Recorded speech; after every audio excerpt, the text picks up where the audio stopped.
Hi! Hello! So, good evening, special students. Good evening, Teacher Arlene. Good evening, classmates. It's nice to see you this evening. So, karon mag-discuss ko good manners, ha? Kaya basi nakalimot na mo what is good manners. Kaya sige na lang tag-memorize og hilom na dyan, Ken. Sige na lang tag-memorize og story. Sige na lang mo focus sa memorization, then nakalimot na mo good manners, no? Nakalimot na, wala pa. Wala pa. So, ano lagi? Okay. So, good manners gani unsay gani pasabot sa good manners in Bisaya? Pamatasan ninyo nga maayo. Di ba na may pamatasan nga dili maayo o maayo. So we're talking about good manners. So ang good manners katong mga sakto nga pamatasan. Ha? Nakasabot mo? Sabot. Kasabot mo, which is wala na na-apply nato. No? Nakalimot na mo, no? Nakalimot na mo sa hi. Kaya naglabi na lang inyong duwa. Ano mo makakuan. Like for example, atong example perminti. Makakita mong staff. Makakita mong staff sa channel nato. Or, bisan dili siya staff. Bisan kinsa nga tao nga itong makitaan, which is adult pa ninyo, magulang pa ninyo. Sa may buhato ninyo. Bless. Okay, maskin dili na mo bless, kaya na ay ubang tao madili ganahan ng bless. Say hi, hello, good afternoon, good morning. That is one of the good manners. Start. A one, a two, a one, two, three, go. Boom, give way. Group one is on the way. Boom, give way. Group one is on the way. Who are we? We are the group one. Hey, hey. We are the group one. Hey, hey. We are the group one. Hey, hey. We are the group one. Hey. Are you ready, guys? Yes, we are ready. Ready, Pasa, ready. Ready, Pasa, ready. Pat and the fat cat. I have a pet cat. Her pet is a fat cat. The cat is on the mat. The fat cat catches rats. Good job.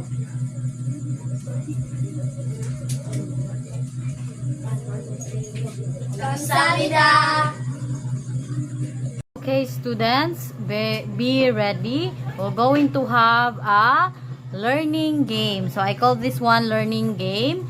So we do have here a piece of papers and magbunot-bunot mo ani para what do you call that one? Ang Bisaya or Tagalog sentence inyo translate into English. Okay? So ready na mo? Okay, so ara magsugod nimo Aleya i-roll ha sa mga classmates nimo and individual mo nga magbunot para i-translate ninyo ang inyong nabunutan. Okay, how about the others? Faster, Day. Ana, kay ngano para mas harmonious ang ato ang pag-translate, no? So, nahanglan abtik ang bata, same sa usa ka soldier, abtik. Okay? Okay, Aleya, ikaw una. So, unsa man ang imong nabunutan? Inyong basahon ang inyong nabunot nga sentence. Ganahan ka na ko. Okay, so how do you translate that one in English? Do you like me? Okay, very good, Aleya. Now let's move forward to Jilmi. Ano na? So, what is ano na in English? What's now? What's now or what's up? Okay, what's up? Okay, let's have Chloe. Other students, no coaching. Inyuha na inyuhang gipik. Dili ninyo dapat isaba sa inyong tapad. Okay, let's have Chloe. Unsay mo day? Basa ha. Bahala ka. So what do you mean in what is the translation in bahala ka sa English? Bahala ka. So in English, kinsa may makatubag? Kinsa nay idea unsa may English sa bahala ka? Okay, so ang kuana ng bahala ka, it's up to you. Okay, remember ha, it's up to you. Let's have Marikit. Yun sana nimo. Okay.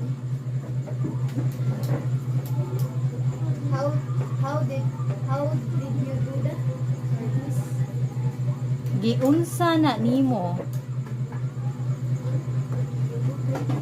Okay, giunsa na nimo. Nimo ra? Wala isumpay. Oh, yun sana nimo ra. Okay. Say mong translation. How did you do that or did Okay, very good. How did you do that? Okay, let's have the boys at the back. Jid, stand up, Jid. Ikaw, Jid. Basaha sa ayong imuhang nabunutan, Jed. aka mo ari? Okay, kanus aka mo ari. So, how will you translate that, Jed? Jed? Buhi pa ka dara, Jed? Ato bang diri, Jed? Kanus aka mo ari. Kanus a. When? When are you coming? Okay? Again? When are you coming? Ikaw daw, Jed. Jed, ikaw daw. When Are you coming? Sunduga kung giingon. When are you coming? are you coming? Okay, very good. Mao na siya ha. Ang tubag sa imo ha. Okay. Next.